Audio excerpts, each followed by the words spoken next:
major in engineering business school, your SAT score has to be around 1400 and above. Okay? Now, Texas A&M, very popular. One of the choices I think a lot of kids choose. Top engineering school. Okay? And you want to go oil and gas, that's I think it's number 4 or 5 in the nation. Business school is also very good. A lot of my students in third year they already have a job offer. Okay? For business school and Texas A&M. Pre-med at Texas A&M is also good. You have to be top 10% in your class to be auto admitted. And also, you have to get, in order to get into engineering, your SAT score has to be at least a 1350 to 1400 with a 700 above. Business school, and I think pre-med school is not a bad choice either. U of H is easier to get in. Bauer Business School nowadays is one of the top choices for a lot of students. I have a student second year who will land a summer internship job in the business school. Okay? Now, for business school, Bauer Business School, you need to get at least a 1310 on the SAT score. Okay? On top of that, your GPA and ranking. St. Thomas. I went to St. Thomas for my principal certificates. Small class size, you make really good connection with professors. They're great for their pre-med programs.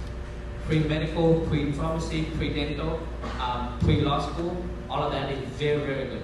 I don't recommend for engineering because it's too new, okay? But now for students who normally find they thrive in a smaller environment, they cannot navigate through a bigger environment. St. Thomas is a great choice because the class is only 20 students. You get to know your professors. If you struggle, you can always reach out to professors and your GPA will be higher, okay? SCU is one of the great choices as well. It's off of 59 and Bel Air. UT Arlington, UT Dallas, all great public schools. Okay? Now, why? So, there are 4 important components to your college applications. The first thing is GPA. Có 4 cái yếu tố cực kỳ quan trọng khi nộp đơn cho đại học. Cái điểm quan trọng nhất luôn, quan trọng nhất, the most important factor is your GPA. Okay, that's the most important factor. When we help kids apply, your GPA determines about 60 to 70% of your application. Cái điểm trung bình của các em trong những năm high school đó, nó yếu tố quyết định của nó từ 60 đến 70%. Không có GPA thì những trường lớn gần như các em sẽ không có cơ hội được vào. Okay, GPA tính từ năm nào? So when does it count, the GPA? If you take classes, high school classes in 8th grade, it will start counting from 8th grade, okay? And it will stop at 11th grade. Because you apply to college at the beginning of 12th grade. So your grades, your GPA, only count from 8, 9, 10, and 11. Okay? So 12th grade, don't count anymore.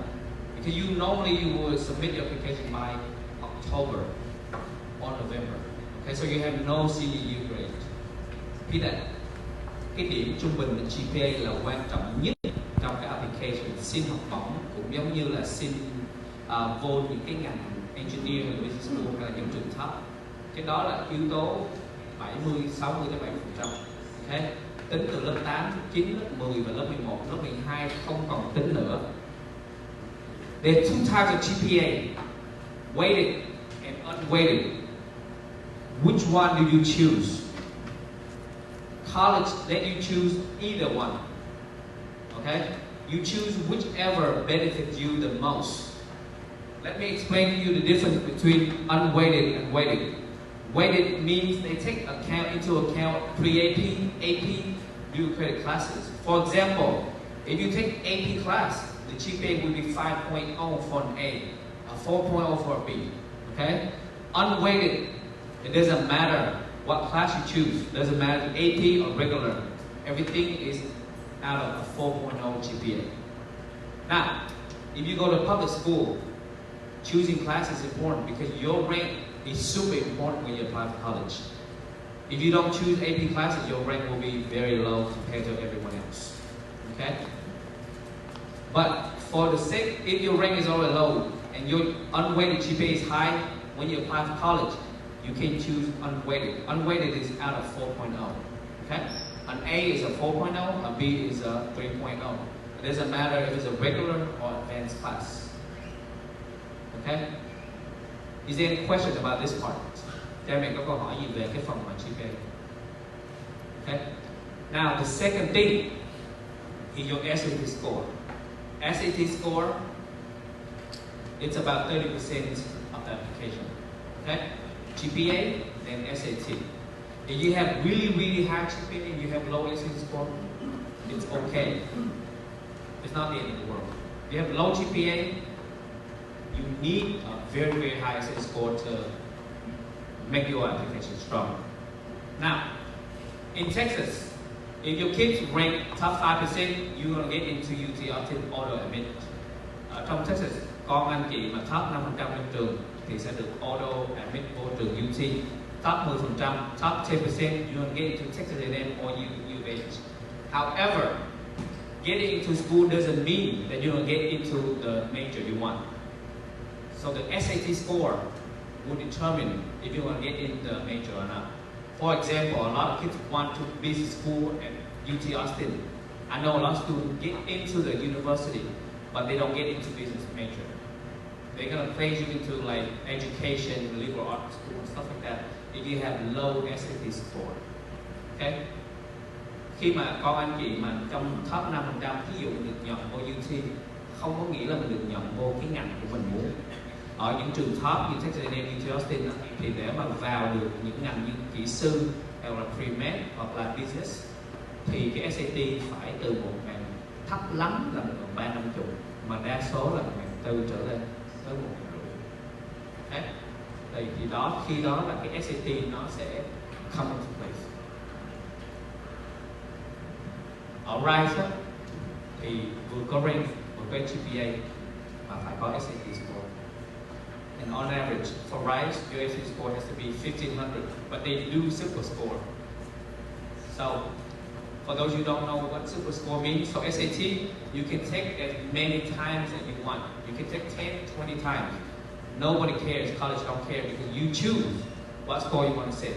You can send 1 score, 2 scores. Let's say you take the SAT in May, and you score 800 in reading, and 500 in math. And in October, you score 500 reading, and 800 in math. Your super score will be 1,600 because they take the highest in each city. Okay? Thì cái điểm SAT á, những trường tư nó sẽ chọn cái super score.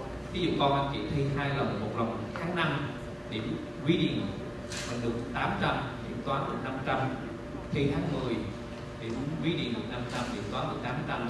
Thì super score nó sẽ cộng 2 cái điểm cao nhất là 800 đến 806. Okay? Now the third thing is this: extracurricular activities.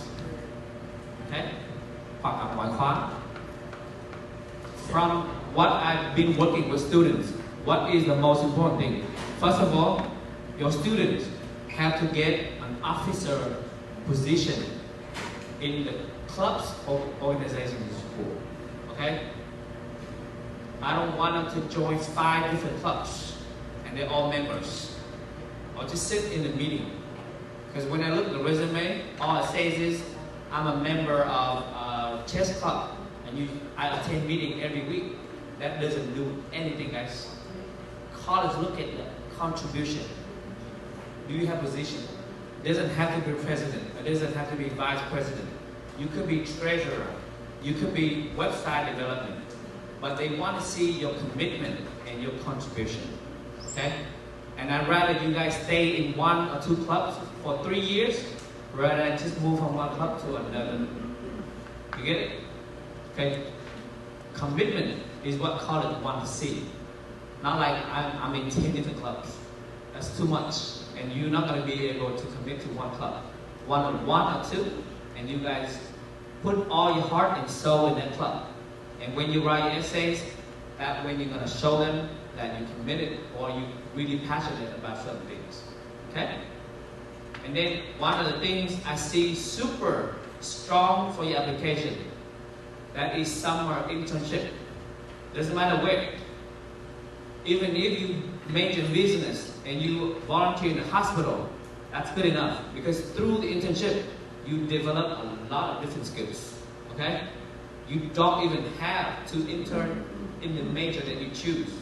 If you can intern in the major that you choose, that's a perfect situation. However, find a volunteer, okay, a volunteer intern, and that will help a lot in your college applications. All these 6 kids sitting right here, they all interned in summer during the high school years. And for us, I've seen that really make your application super strong. Because when you intern in a professional settings, it shows college that you take initiative and you actually being trained and you're ready for bigger challenge. Okay?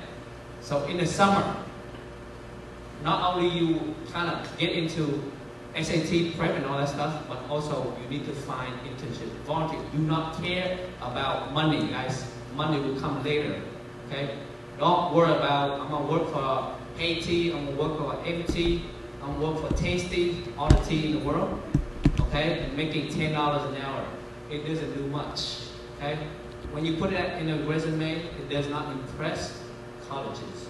I want to see you guys work for City Hall office. I want to see you guys work for the hospital. Volunteer, guys. Volunteer is good. Or you reach out to college and do research with professors. Unpaid, okay? That's okay. But that will add a lot in college applications. The next thing is so important, the essays, okay? All of these kids, they spend at least 3 months on the essays. And you have to make it not good, perfect. Okay? You don't lie in essays, but you highlight your achievement, everything you've done, and show the college that I'm super passionate about the choice that I've chosen, the career that I've chosen. All the activities throughout high school, highlight that, okay? But you gotta spend a lot of time, make sure that you choose the best stories of your life, and then every single word you choose in the essay is perfect. Okay? So some of them, they first wrote, and I read the essay, I delete the entire essay. Until go back and rewrite everything. Okay? So make sure the essays, you spend a lot of time. Maybe you go in the summer of junior year, you start the essays. It takes you at least 2 to 3 months to finish all the essays. Okay? At least. So that's my presentation on college application. It's very brief, and then I'm gonna move on to the second part when we're gonna hear from the students. Okay? You guys ready? First of all, is there any questions about college applications? Cuối cùng có câu hỏi gì? Có câu hỏi cho tôi về vấn đề nộp đơn đại học hay chuẩn bị như thế nào để chọn lớp hay là sao? Nếu không có thì bị chậm.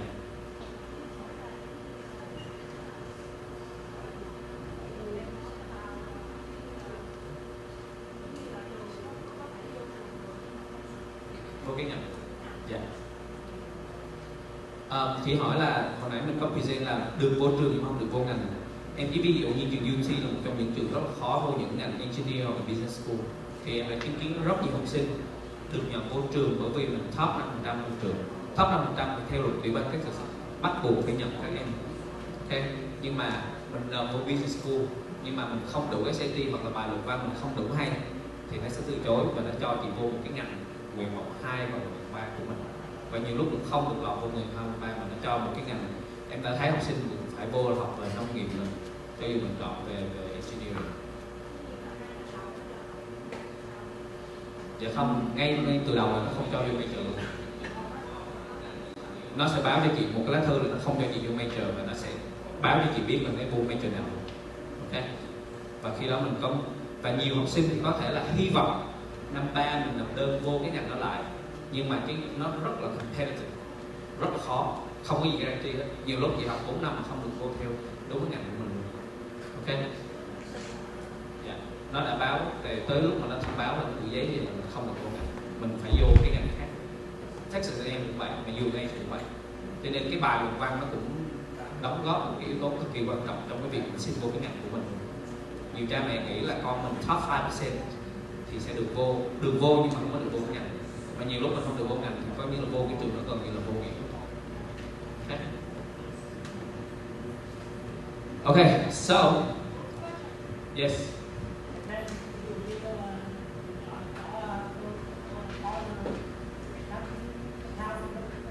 Cái gì anh?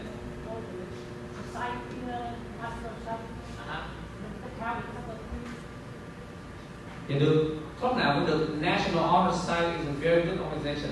However, like I said, you guys have to have an officer position. Being a member is not good enough because a lot of people are members. But you could be president. You should run for vice president, treasurer.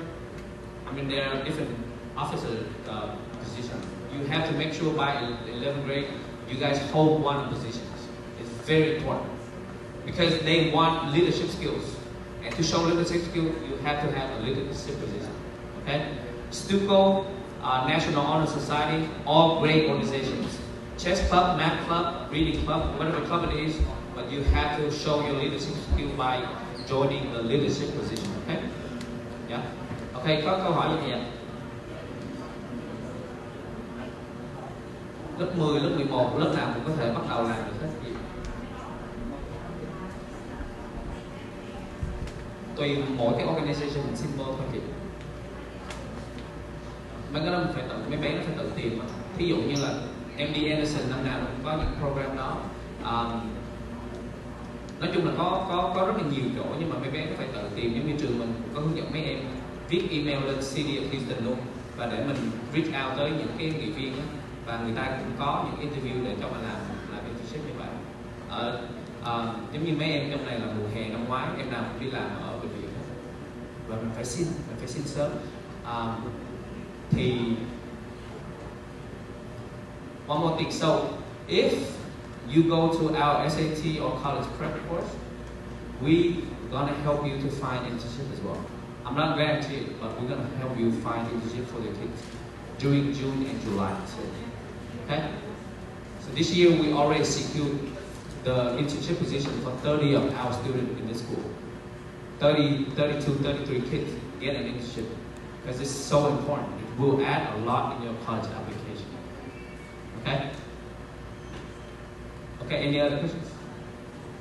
What's up?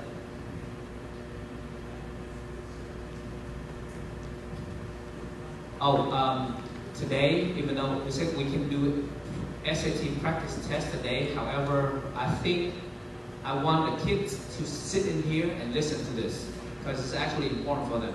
If any parent want your student to take another SAT practice test, you can contact me and then I can arrange that for you. But today I feel like the students, if they sit in here and listen to the presentation, it benefits them more than just taking the SAT test. Okay? So we're gonna move to the panel.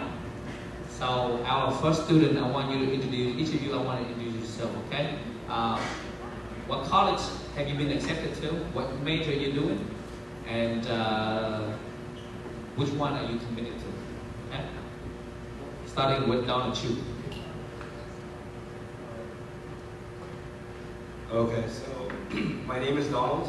I graduated last year at Magnuson Academy, and I just finished my first year at Columbia. And this summer I'm going to be working as a software engineer in New York City. And my major at Columbia is computer science.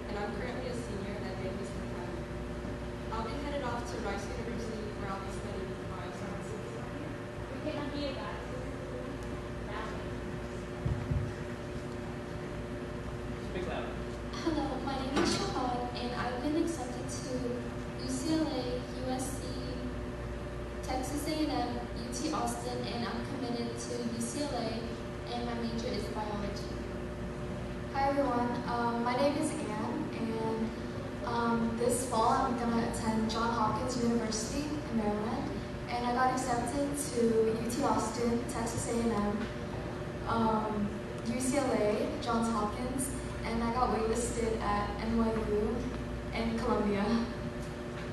Hi everyone, I'm Jung Wong Lee, and I'm committed to UH. Major is business.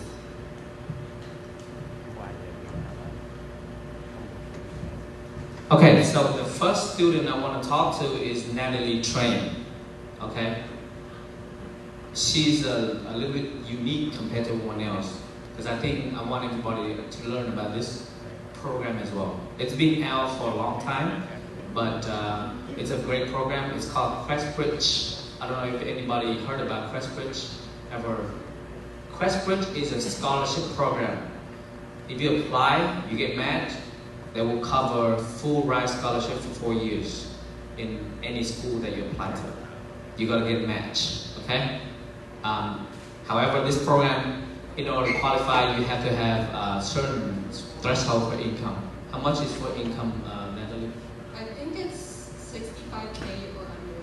So if your tax is 65K and under, you will qualify for this program, okay? And like I said, if you get matched, they will pay for 4 years, full ride to any school that you will be matched with, okay? So can you tell us more about the program? When is it the deadline and how does it work? And if possible, you can log into your Questbridge account, show them the application process as well, okay? Go ahead. So with Questbridge, there's 2 stages to it. First, when you apply, you have one big essay. It consists of 800 words and it acts the same as your Common Rock essay. It's basically where you share your story and what you do and how you basically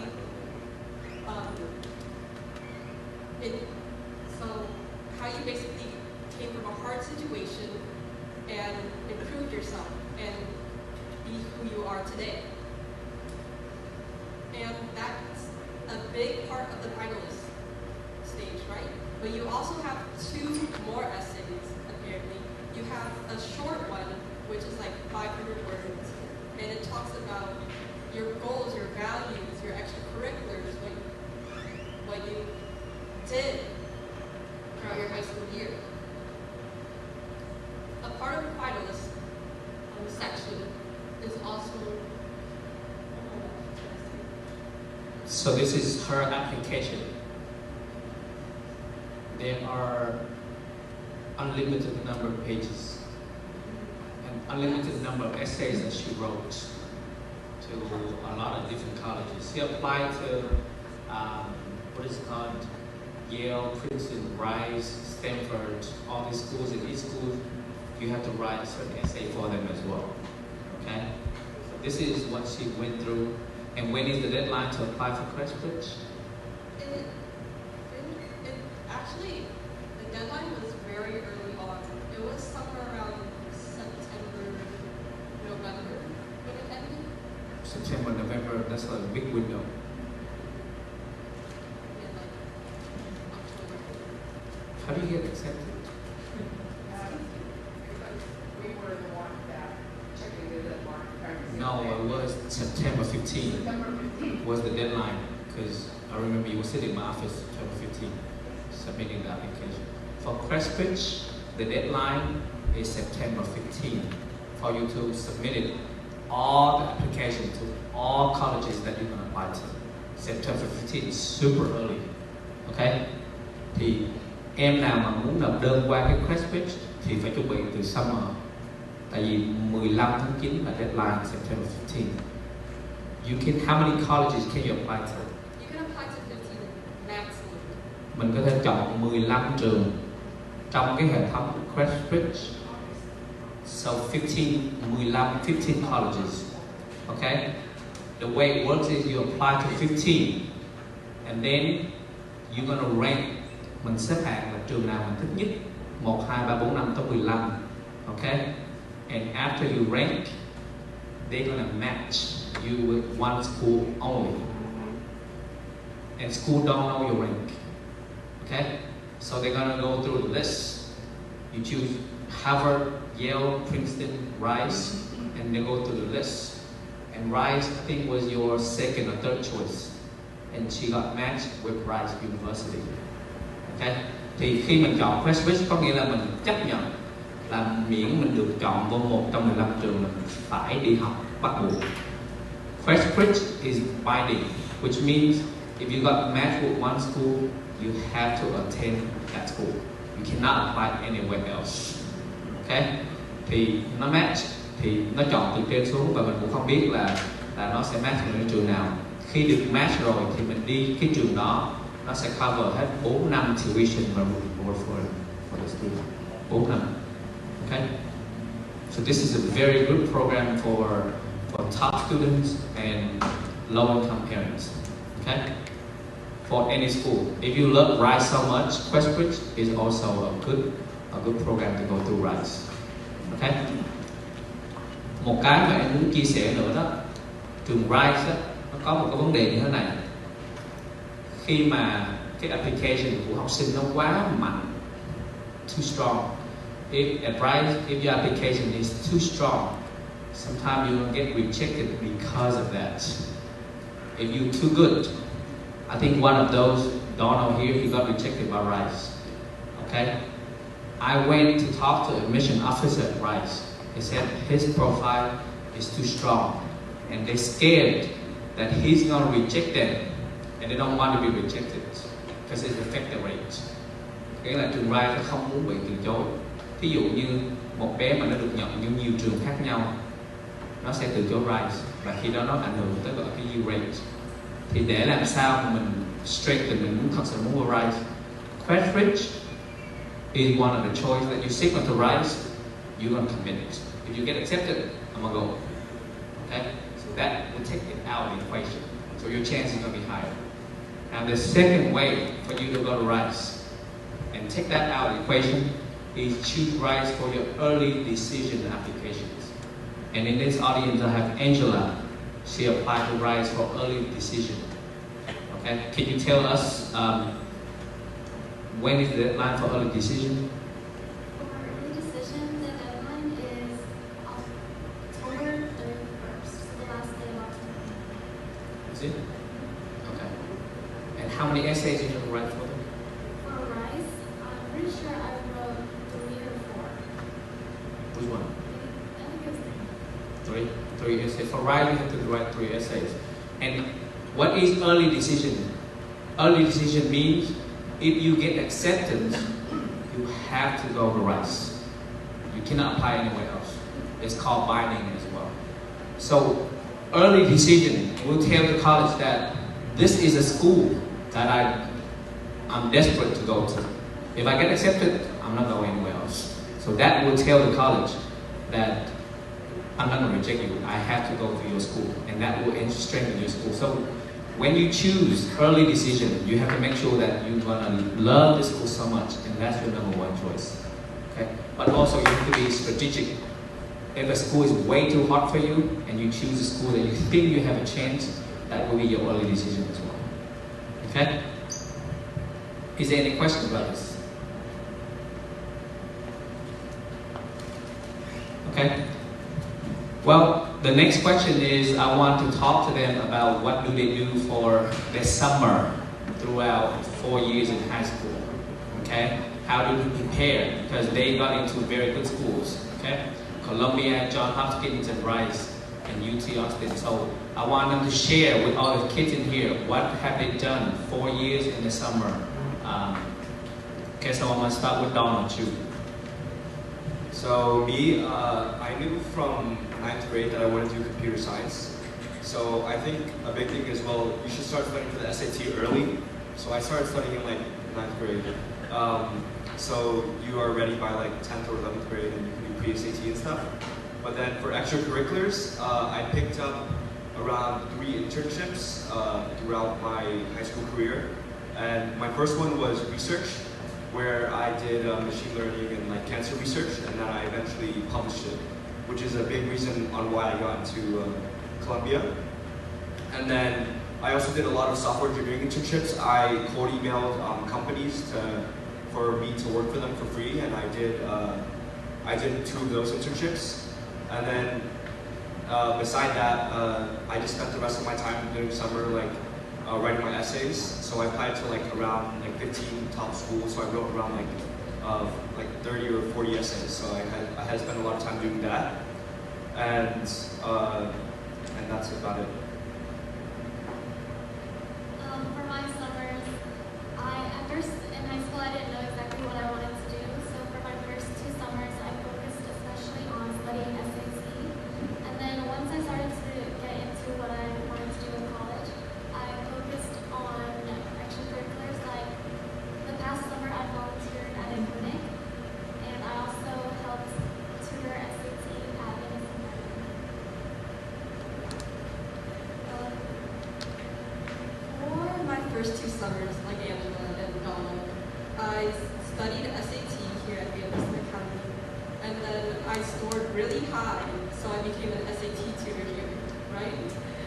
And then after that, I got a pharmacy intern at Clinic. and then after that, I got my CPR and AED certification. When I first started my high school journey, I began practicing for SAT in 19th summer early on.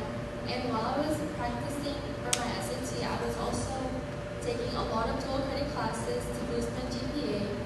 And for my extracurriculars, I was president of NHS for 2 years. I had executive roles of Instituco. I created my own organization, and I also was in like 3 internships every summer. And each summer I was volunteering, whether it was tutoring, like clinical work, or like just SAT stuff. I was always volunteering, and I had no time for anything. And I also got my CPR and AED certifications as well.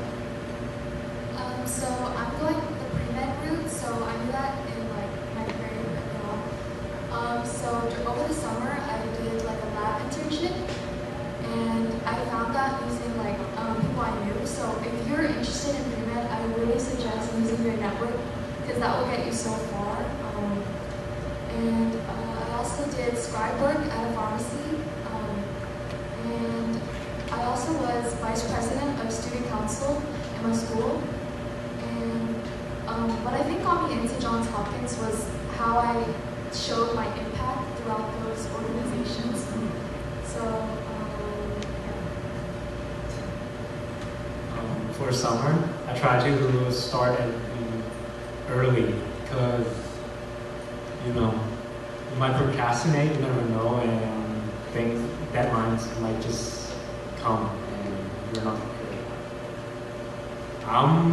I also ran for treasurer for Stuco, and I got it. And like, let's say for SAT, you should try to study like a year ahead. You can use Miss Advanced SAT course, which is quite effective, or watch YouTube. And for the essays, especially for the essays, you should start quite early because they take quite a while. Yeah. Okay, so the common denominator here is this. All of these faces, I see them every summer. Like Donald, his mom forced him to do SAT since 9th grade, and he cried, and he starved himself. I'm not going to eat if you force me to go to SAT. And his mom starved him, and he was hungry. So he go to SAT, he asked for more food. Okay? So, but Natalie, her mom, every summer, she comes to me, Mr. Ben, I'm stuck with you for the next 9 weeks. Okay? And she's there until her SAT score is good enough for top schools. And then after that, they come back to, to tutor and TA in the class as well. So I know a lot of them resent the fact that summer, their parents force them to go to summer practice and all that stuff. But I want to ask you guys, went through that experience, okay?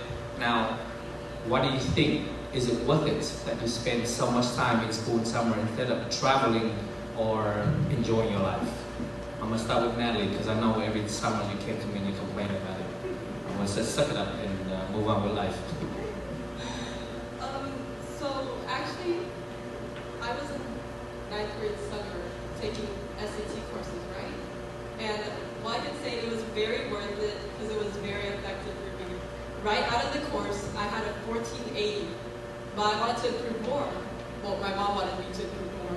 So I spent the summer after that studying it until I got a 1500. And what I can say is it really impacted my college application. It was a very strong factor on why I got into Rice.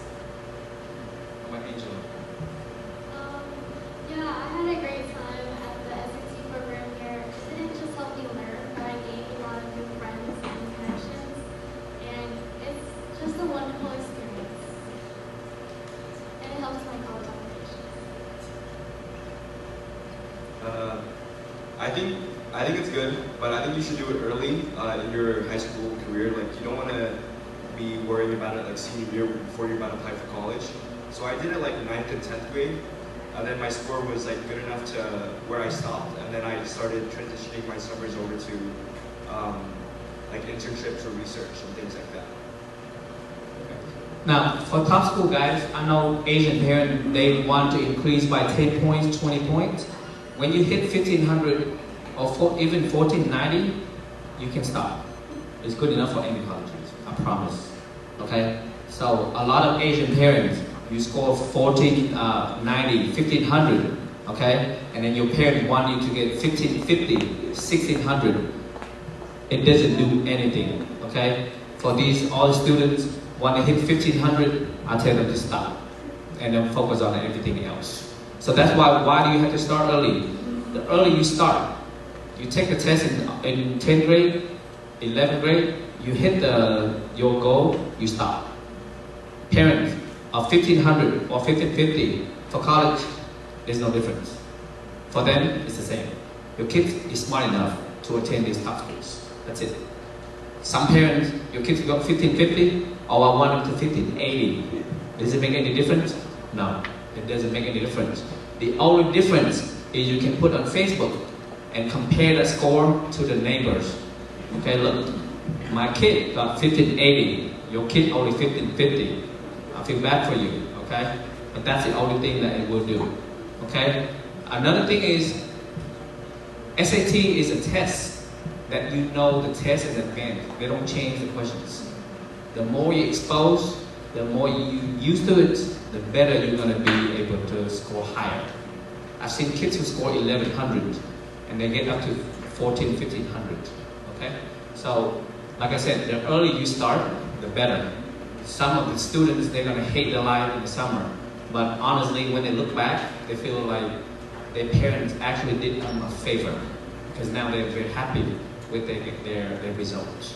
Okay, rather than stay at home, play games all day long. I know parents have a hard time forcing kids to go to summer school, but either you intern or you go to do something to prepare for college applications. Sitting at home doing nothing is a waste of time in your life. Okay, now Donald, I want you to talk about how do you get the intern in the summer? Okay, so I got 3 internships. 1 was research, and then 2 was software engineering. And the way I get these is, so when you're in high school, a lot of companies, like, they don't want to hire high schoolers because you know nothing, or you don't have skills. So I think early on in high school, I taught myself how to code and like build websites. And then with that, I reached out to my first internship was a professor. I sent out around like 100 to 200 emails to every professor around Texas, just begging them to do any type of research for my resume. And all you need is 1, so I only got 1 response, and that one professor is where I ended up doing research in 10th grade, and I even became published in a journal for research. And then in 11th grade, I reached out to a startup that was doing like education technology, and I just emailed them again, and I just joined their groups, and I just kept like spamming like one of the guys until they let me like work for them. And then I did that for around a few months, and that's where I got my second internship. And then yeah, so I mean, in my third internship, like you just have to find a way to show that you want the internship, and just make sure like don't give them any reason to not take you on. Like I told them I would work for free, so if I did bad work, then they don't lose anything. They don't pay me any money, right? And then and these are really beneficial for your resume. Like all my friends at Columbia and stuff, during their summers, they just spend their times doing internships. Like I had friends that did internships at like with congressmen, or they did research, or they did nonprofits. So these type of things are like what separates you from all the other students. Because like if you go to Ivy League schools, like almost everybody there has like 1,500, 1,550. So if you want to separate yourself, it's these internships and these roles during the summer. How many professors do you reach out when you apply for the TA? Or yeah, I sent out around like I think like 150 to 200. I don't remember. It was like 4 years ago, but it was a lot. So I sent out like for a few months, like nobody responded to me. Like it's very normal to get rejected. Like nobody wants to take on a high schooler who has like no experience. But if you get lucky, then 1 or 2 might respond. And just naturally, if you just keep trying, like if you send out 1,000 emails, it's very unlikely that not one person responds. There will be at least somebody that who will take a chance on you. Sau đó nó là gửi ra 150 email tới 150 professor trong lớp 10, cuối năm lớp 10 để xin đi làm TA, làm research cho người ta thôi. 150 cái email nó chỉ có một người trả lời và một professor nhận Donald làm internship. Và sau đó là khi mà làm research là cái bài báo của bà giáo sư đó là được publish và có tên của Donald trong đó luôn. Những cái experience như thế này nó rất là giúp cực kỳ mạnh cho cái college application. Và không những college application mà sau năm nhất nhờ những cái experience như gì mà Donald khi mà nộp đơn đi xin intern ở bên những công ty công nghệ đó là người ta cũng rất là impressed với những cái thành tích như vậy. Cho nên là Hi cũng có luôn intern, chỉ có mới năm nhất đại học thôi mà có internship mà đi làm trong mùa hè rồi và lương rất là cao cho năm nhất. Cho nên là những cái kinh nghiệm của high school đó, send that cold email là mình cứ gửi đại không có sao hết. The worst thing I tell the kids is you get rejected, so what? It doesn't matter. Okay, let me show you an email of a student that sent to and asked for internship, unpaid.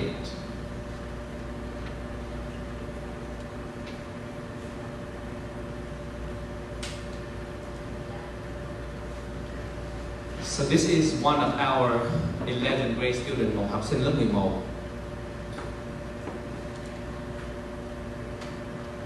Khi muốn làm intern mùa hè, ok, một cái email rất là đơn giản thôi, và Hi cũng không biết người ta là ai hết.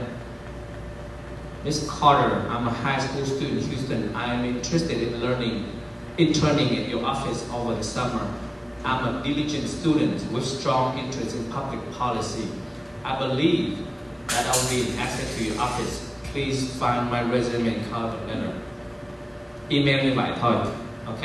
Ngày 14 tháng 4 em này gửi đi, và ngày 15 là người ta reply lại liền luôn.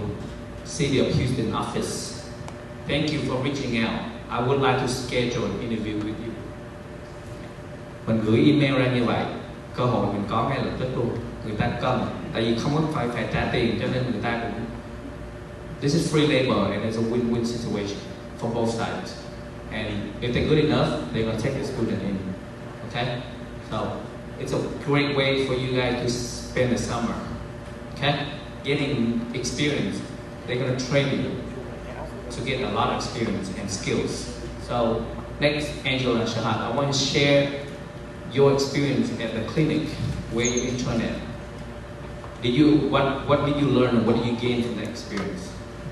From my experience working at the clinic, I learned how to communicate with patients, how to empathize, and I met a lot of people from multiple different backgrounds.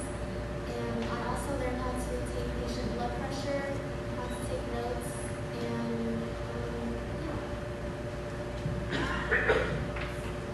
from my experience at the clinic, I learned how to be organized. I learned that just because you have a great academic resume, it doesn't mean that you need to be human. You need to know how to be empathetic. how to take care of people, how to be like, have feelings. Like part of I'm a biology major, so part of it is going to be how to communicate with patients, how to take blood pressure, and that's everything I learned at the clinic. And Angel, I know that in summer, on top of internship, you apply to different programs at the university as well to learn more about the medical field. So share with us about your experience attending those. First of all, what course did you attend, and then what did you learn from these courses?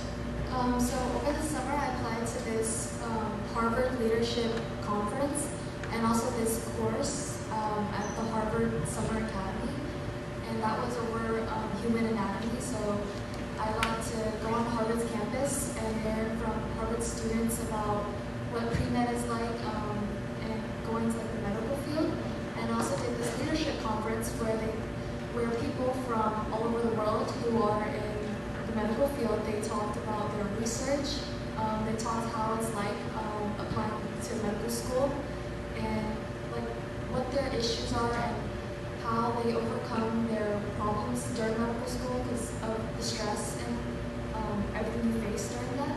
And I also did this entrepreneurship Olympiad on Stanford's campus, and so there I worked with a group of students to build a startup basically, and you propose it to a group of people, and it's just like a competition. And me and my team did this AI caregiver for dementia patients, so that was really fun, and I got to explore Stanford and meet new people, and most importantly build connections because you'll need that a lot for the medical field. Một câu hỏi cho Duy là một du học sinh, và có thể là cái này mình livestream mà có nhiều du học sinh cũng không biết. Du học sinh vẫn được nhận học bổng của các trường Mỹ bình thường nếu như mình biết cách nộp đơn. Và thầy muốn Duy chia sẻ là con được nhận vô những trường đại học nào và học bổng như thế nào? Con được nhận vào Texas A&M, trường đó thì con không có học bổng, trường đó cũng khá là khó chọn.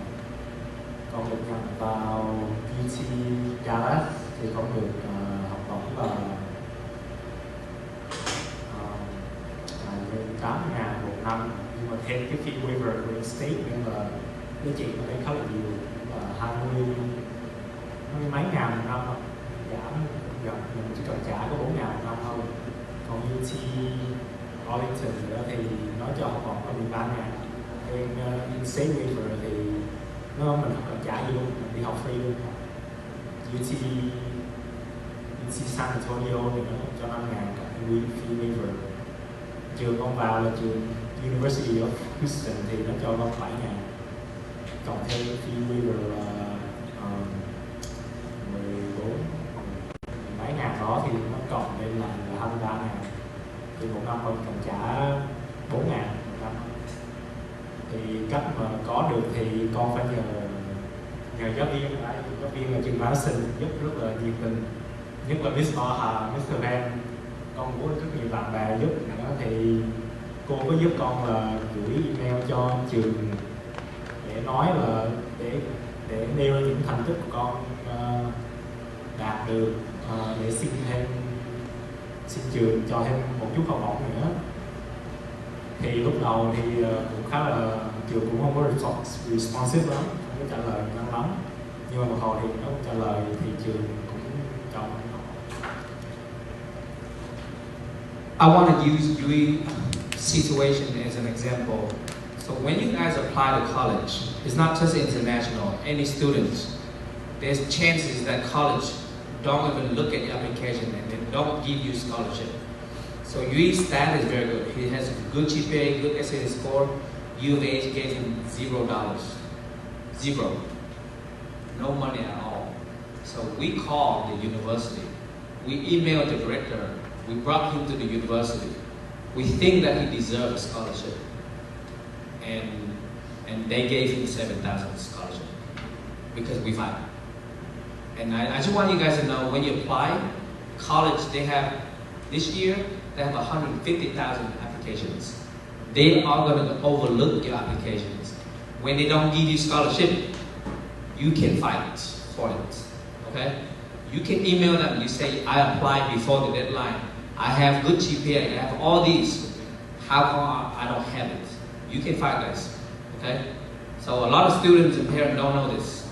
You don't know that you can fight for scholarship.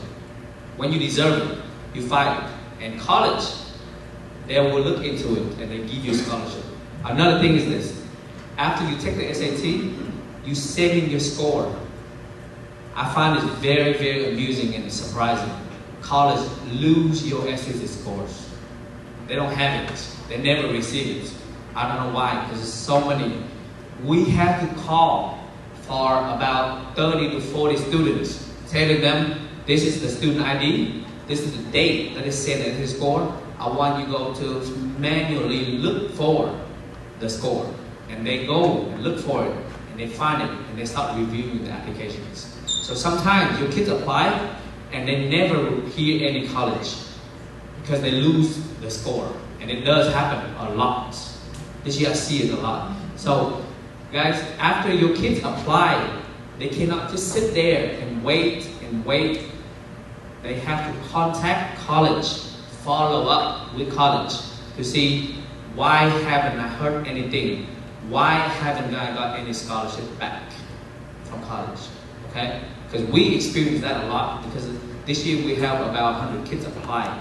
And some kids, everything went smoothly. Everything is good. But some kids, they don't receive anything. Just because college lose your stuff and they don't even look at your stuff.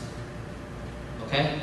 And another thing is, you have to make sure your college counselor, okay, submit everything on time. Everything has to be in on time, because when they don't, college will overlook it and they never look at your applications either. So it's your job to hunt down your college counselor in your school and make sure that they submit transcript, rec letters, and all that stuff for you guys before the deadline. For most schools, I want to say this, the deadline will be before November 1st. But the earlier, the better. Why? College don't wait. They don't wait. We have kids apply in October, and 2 weeks later, they already have scholarship. So what does that mean? College, they see this kid, they qualify, they give scholarship, and they keep giving it out. They don't wait for all applications to go in to determine. So we've seen kids who apply early, they will get better chance of getting scholarship. When you apply too late, they run out of funds, they don't give it to you anymore. It's first come, first serve. That's why I need you guys to prepare. The timeline is this. By August, when you go into senior year, you have to have your SAT score done, okay? You can take it 10 times. Take it sophomore year, 10th grade, 11th grade. August, when you go into 12th grade, that's your last test that you want to take. Because 2 weeks you're going to score, you send it to college immediately, okay? Because it takes them 2 weeks to a month for the score to reach to university, okay? And then you guys want to start your college essays in the summer of your 11th grade, so that by September of your 12th grade or October, you submit all your applications. And that's when you have the best chance of going to the college that you like and getting scholarship. Now I'm going to open up questions for you guys to ask these students. Okay? You guys ready to take questions? Okay, good. So, parents and students, you guys can ask them any question you want. Please ask. This is your chance. Hỏi tiếng gì cũng được, hỏi tiếng Anh cũng được. They speak both languages fluently. Shall you speak English? Any question, guys? Duy.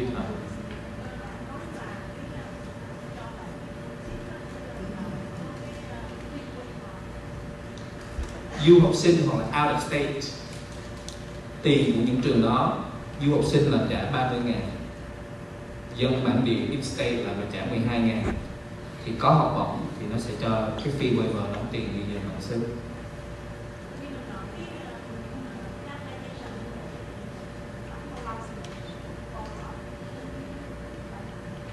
So, you want to answer this question? Câu hỏi gì?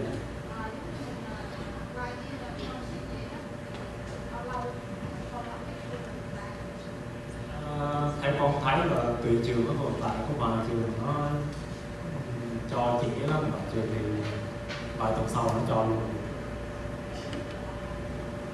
How like I think the better. What's the earliest when you hear from college? Nhanh nhất thì con nghĩ là 2-3 tuần là có sự lại. So you guys earliest when you hear from college when? Any college, or scholarship and stuff. When is the earliest? After you submit your application.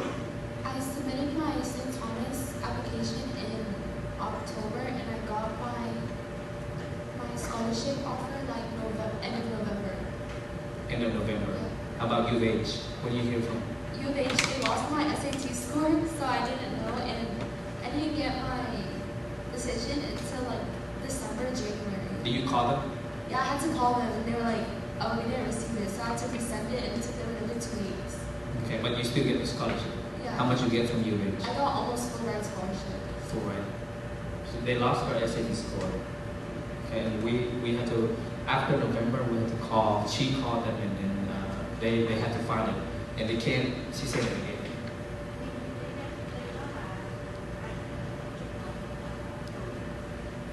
Can I borrow one of your, Nelly, can I borrow your College Board account? I'm gonna show them. You have the password. I do. I think so. I have your password. Let me see. This one? Yeah.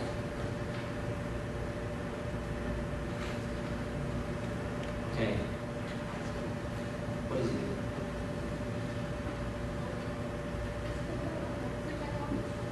Right here. Oh, works.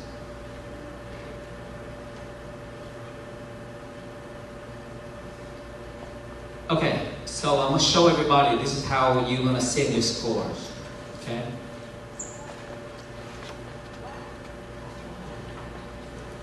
So in College Board, so let's say you have your score, right?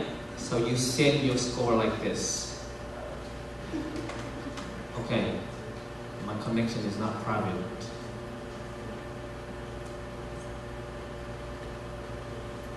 So all your test score will be in College Board. You can take 10 times. You're gonna have 10 different scores. So they will ask you select and send available scores. Okay. So you choose college that you want to send to. Okay. So let's say UH.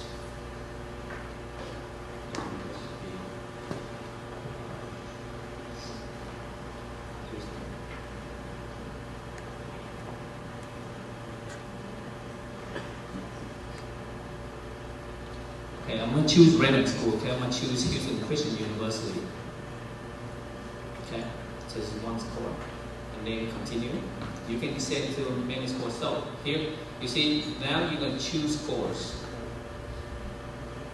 Okay, you have to read and understand all this. Okay. So I want you to see, she took it 3 times, and all these scores is available. Okay. You can choose one score, so you uncheck all these. So this is the only score you're gonna send. Okay? Do you see it? Let's say if she score high on writing right here, she wanna send these 2 scores. She can check 2 boxes and send 2 scores to this college. Okay? So a lot of people say you cannot take many times because college gonna ding you on that. That is not true. Because they don't see the score if you don't send it. You take it 10 times and you only send 2. College only receive 2 scores. They don't know how many times you take the test. They don't. So a lot of people say if you take it 10 times, they think this is bad. No, they don't even know it. So you get to choose how many scores you want to send. Because you have to pay for you when you send the scores. Okay? So like the next one, you continue. So you already selected the score, and then you continue. I think you have to pay. Okay? Oh, wait, why is it only $0? Oh, $15 to send the score to one. Is it one college or If you choose, so you pay $15 to send a score per college. You send 10 schools, it costs you $150. It's worth it, trust me. Okay, just send it. Some kids, they don't want to send it because they think $15 is too much. Okay, but if you want to rush, you pay $31 more. Okay, and then you submit. Can I pay? You have your credit card? Oh, That's the fee we were going. oh, well. You have your credit card? I left my wallet at home. Okay. Well, so I didn't want everybody to see that's how you set scores. Okay? In August, in September of your senior year, when you apply, that's what you do. You set the score. And the College Board will have a receipt when the college receive it too. You guys can see all of that. Make sure that you see it. Follow through. And then when you call college, you show them this. You take a screenshot, you send it to them. I've sent it already. Okay, and then they don't see it, you have to send it again. You pay $15 more if you are that unlucky. Okay? Is there any other questions? Yes.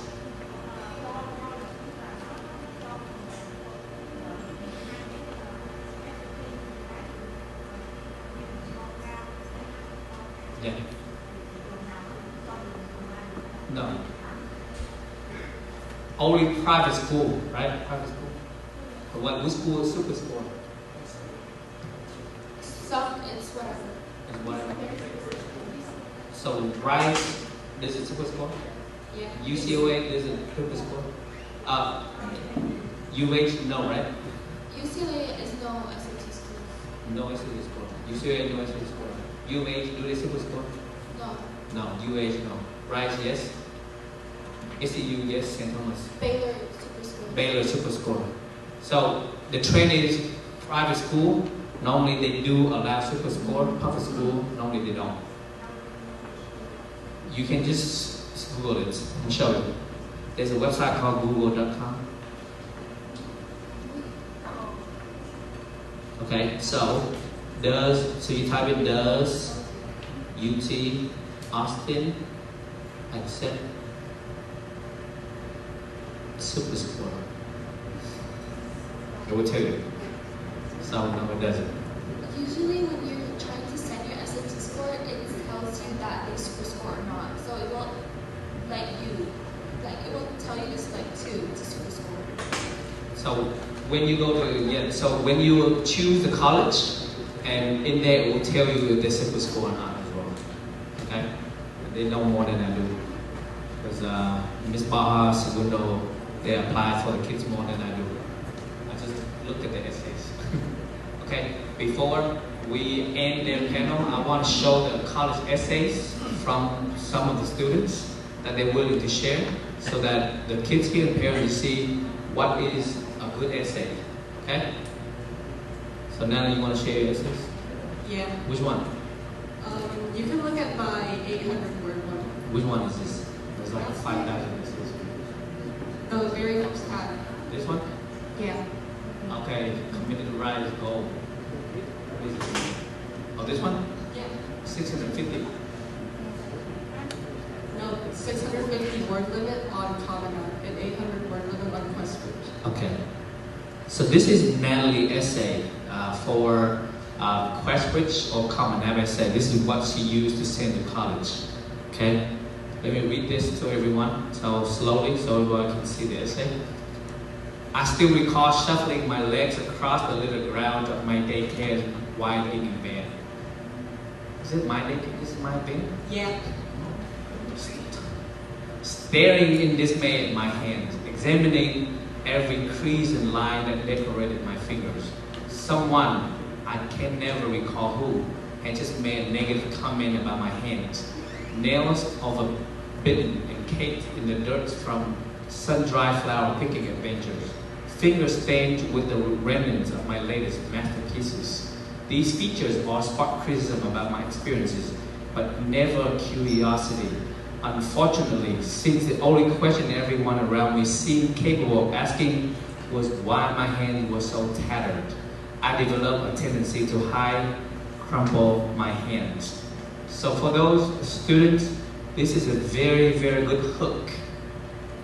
And a good hook is when you bring audience back to the moment you want to tell the story. So it's like when you watch a movie, they bring you back the flashback. Bring yourself there. And Natalie did a very good job. She described that she was in a van, and then she go on the story. This is a very great hook. Okay? Next. For years, my scarred hands become a symbol of permanent flaws, painting a distorted picture of my identity that failed to align with how I wanted the world to perceive me. I wanted the world to view me as a burgeoning with the strength and intelligence I felt inside. I wanted my hands and identity of life to reflect the creativity, dexterity, and authority that I exhibited as a young artist, scholar, and leader. Instead, I felt confined by the calloused hands and weathered fingernails prone to splitting and snapping at the slightest hints of pleasure.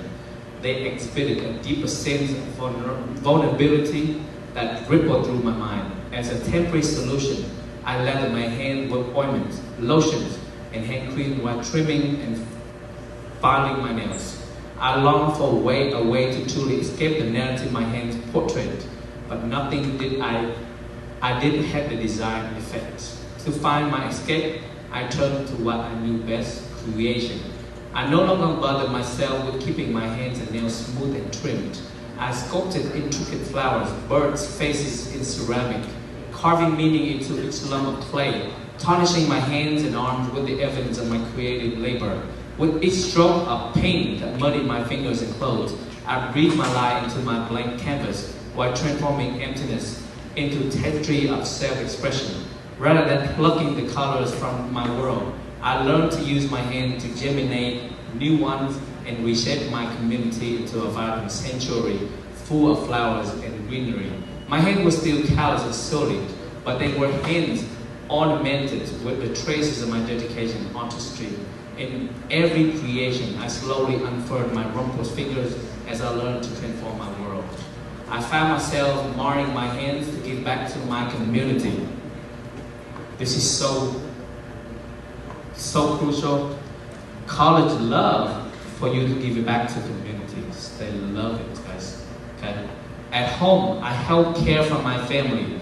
The creases on my hand deepened as I scrubbed toilets and shower tiles, cooked dinners, and tutored my brother. From picking up trash along the Galveston coast under the scorching sun to hanging the walls for my school's Halloween maze, I scarred my hands for the sake of others. My wrinkled hands prepared medical supplies for underfunded hospitals in developed countries and meals for food insecure diabetic patients. In fact, throughout the summer, while volunteering at Hope Clinic, a nonprofit that provides affordable health care in a low-income area, my hands became the catalyst for giving all to my community.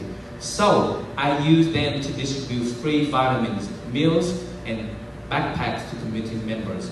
But I also tuned my ears to listen to mental health, domestic violence seminars, and amplify my voice to educate patients about their health conditions. She used analogy of her hand, however, she tied all the stories throughout her life, how she contributed back to the community, and how much she cares about other people, and the skills that she's developed during her experience at Hope Clinic. All of this is real experience. I never advise my students to make up stories. And that's why you have to actually have experience. And then you're going to beautifully integrate into your essay. Tell your stories the most beautiful. This is very, very beautiful. Okay? I presented my hands for service every day of the week.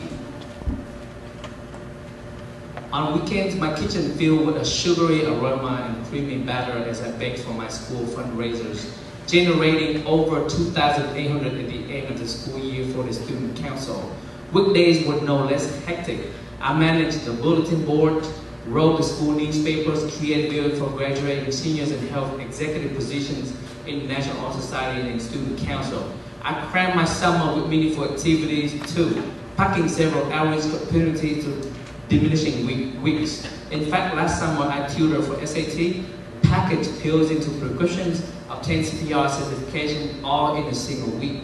Now I'm galvanized to use my hand to make a difference, no matter how tarnished they get. Throwing numbers, specific numbers and achievements is also a great way for you to show your impact to the community that you are part of. Okay? As I've grown more accepted of myself, I realized that my hands have become a canvas for my experiences. Each mark, crease, and stain a testament to my journey. This tapestry of experience inspired me to continue using my hands to create a difference in the world. Rather than hide from the world, these hands will reset broken bones, minister to feverish patients, and perform life-giving surgery, all with compassion, gentleness, and precision. Scourged by charity, ravaged by philanthropy, and harried by the relentless pursuit of exceptional medical care, their deeds would transcend to those printed words that might have kept them hidden. So the last paragraph will summarize her passion, her dream for the future of becoming a surgeon. The essay summarizes her life story, her experience, how it has impacted her community, and it leads to her future goals and dream in life. And this is a very good essay. It's summarized everything in one and beautifully written. Okay? So that's one essay. Angela, you want to share? Right? Just one more. Okay? So where's your essay? You want to read? You want to read?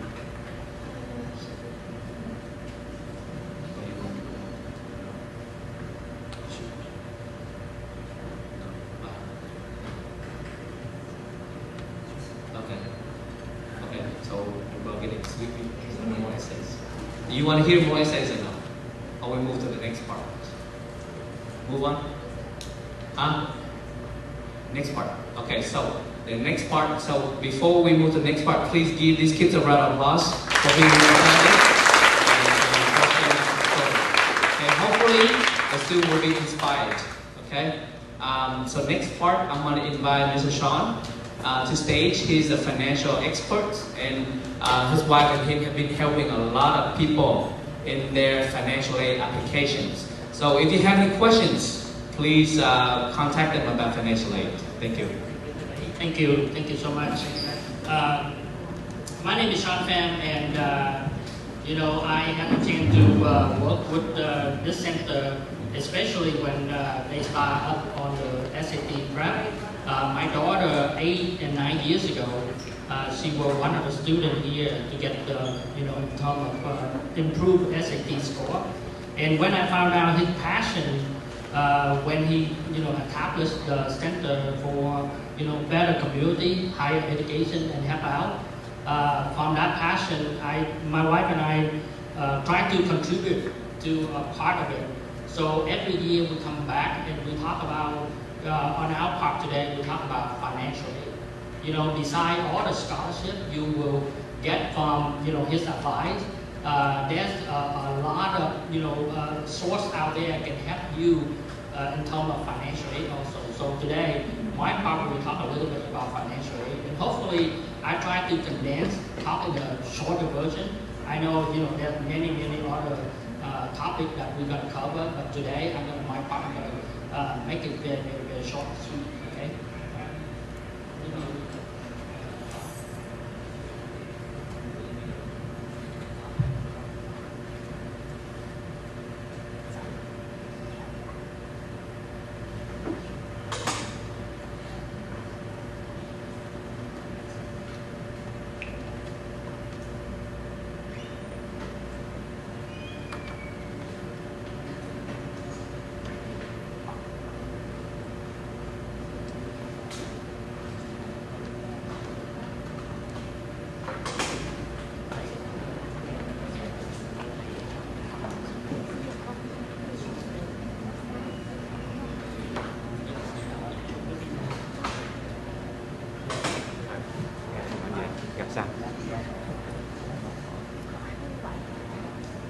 Normally, every year, my wife and I volunteer to help out anywhere from 60 to 100 students to get financial aid.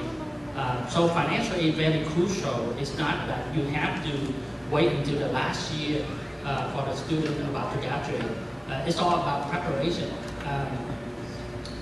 So today I'm going to talk about a little bit about how to prepare, and then even you already late in terms of apply financial aid, but there's still chance because remember you have to deal with financial aid for a year while your kid is still in school, right? So let's talk about right now you see that the opportunity to get a higher education is great because without higher education, you deprive your children in terms of get higher income in life. So for me, my wife and I believe in higher education. We only have one child. 9 years ago, 10 years ago, we already prepared her when she actually in junior high. When junior high, we already take step.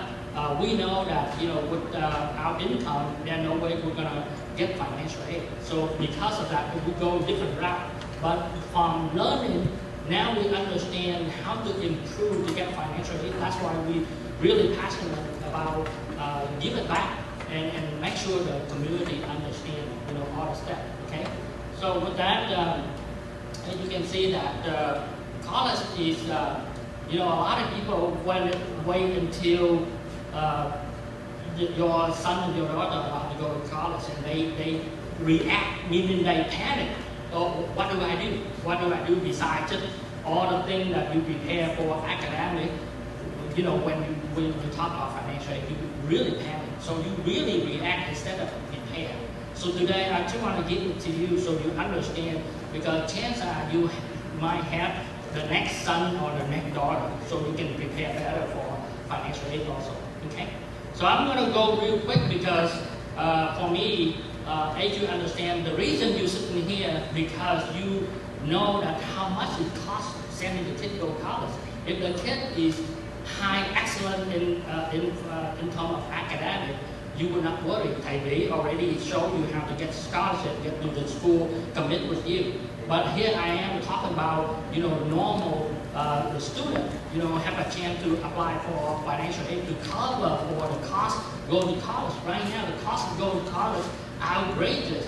Family income, you send a kid to go to college a year, it will take about 40% of your income on average, right? Total family income.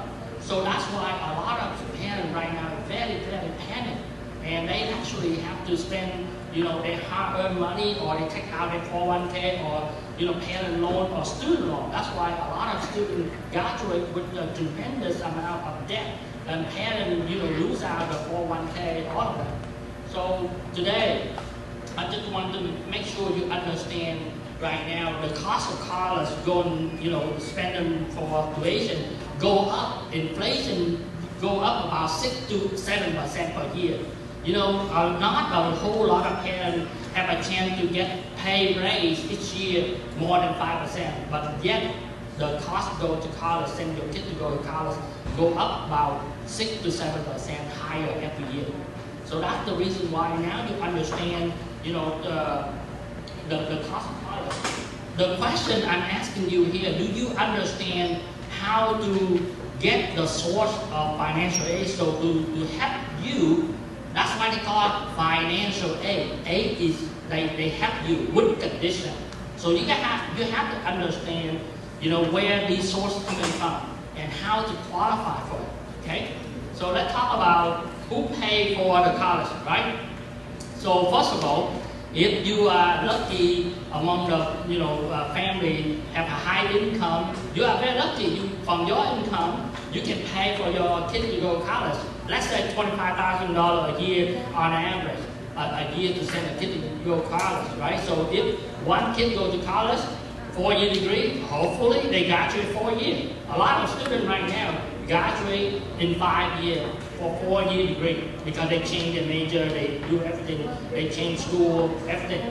So as you can see that if you're lucky, you don't worry about it. Your high income, your high business income can pay for it. So that is one way you can afford the college, right?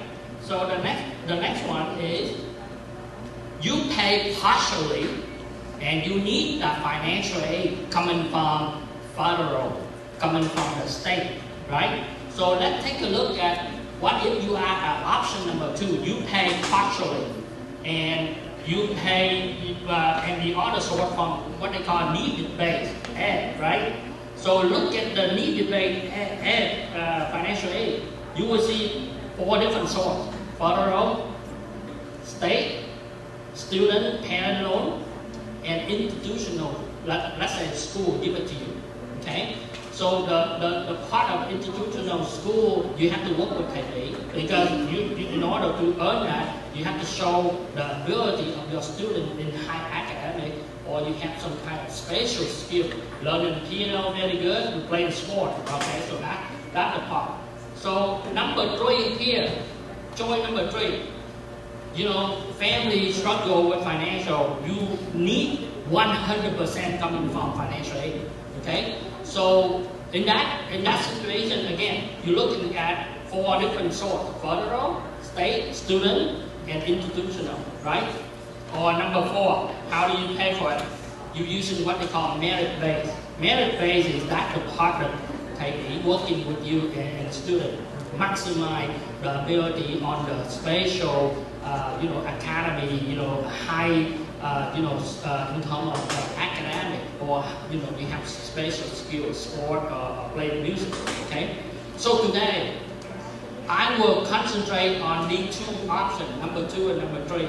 This part and this part, I assume that many major, in terms of majority of parents don't fall into those number 1 and number 2. Let's say 90%, they fall into number 2 and number 3. So I'm going to focus on that and help you. Okay. So let's talk about number 2. You pay partially and need-based financial aid coming from federal, state, and student. Okay, and need-based, right? Let's take a look. How do you know that a couple of years ago they came out with a new formula to calculate, from your family income and from your family asset they come up, with the formula. By the time you do financial aid application, they will calculate your number, and that number coming out will determine how much you're going to get from federal. And if your kid decide to go in state school, how much the state going to give it to you. Okay, that's why they're going to. So first of all, they say, hey, let's say the student decide to go to U of H, and the cost goes to U of H. They call COA, cost of attendance. Let's say U of H, room and board, everything. Let's say it costs about 18,000 or 17,000, room and board and everything, tuition, the whole year. Let's say. So the cost of attendance go to school minus. Here the part that they don't really flat out tell you how they're coming up with what they call student aid index, and abbreviate is SAI, S-A-I. And I'm jokingly tell people, you know what the SAI in Vietnamese means? Wrong. Most of the time when you fill out application, the part that makes you wrong on the application is that formula. And a lot of students, a lot of parents overlook that. And because of that, most of the time they are incorrect. And remember, you apply financial aid. So if you do it wrong or you miss some information, they're not going to tell you. They're not going to call you in and say, hey, you did it wrong, let me help you to do it right. They're not going to do that. When you do it incorrectly, they might opt out not to give you the maximum amount, or might opt out not to give you at all. I have a lot of students come to me yearly on the application. They did something wrong, and instead of getting $14,000 a year, the parent only received about $2,500. And when they came to me, I point out, I fix it. Hopefully you come to me in time so for me to fix it, right? And sure enough, when I fix it, reapply, make amendment, they get full amount. Okay, so today I'm going to talk about that a little bit so you understand where they're coming from, how do they calculate that student aid, the SAI, okay? So after you find out the cost of attendance, you find you do the right way on the application, they come up with student aid index number. That result will be the financial need that they will allow you to have it from federal, from state, from work study, or from subsidized loan or unsubsidized loan. Okay? So very, very important you understand the concept, understand the formula. I'm going to go in depth about how do they calculate a student loan, student debt index, right? So now, instead of you read all that mumbo jumbo, all that, I'm going to summarize for you because I tried to read this and a lot of things I have to do behind the scenes to see how they come up with, how in the world they're going to come up with this, right? So I'm going to show you very, very easy that financial aid is sometimes they call Pell Grant, okay? Pell Grant, which is the money they give it to you. They don't ask any money back, but you have to qualify for it, right?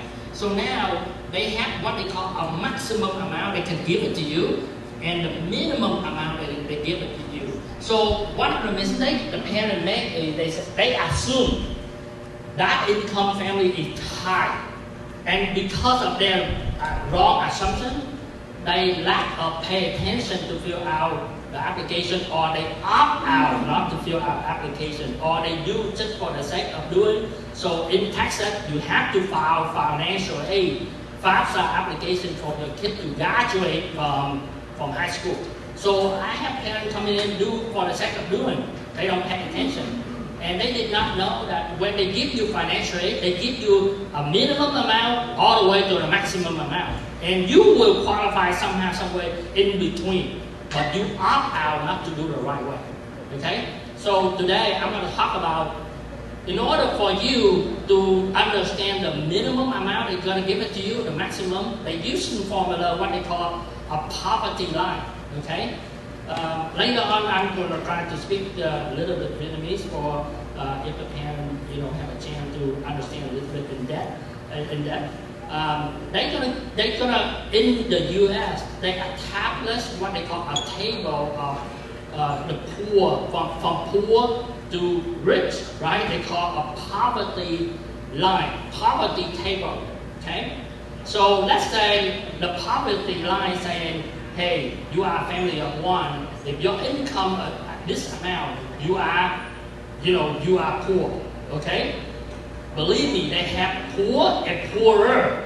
So poor is 100% table, right? That amount, let's say one person you're making $20,000 a year, you're poor, right? But some people making less than $20,000 is poorer, okay? So 100% is you are poor. And if you less than 100%, you're poorer.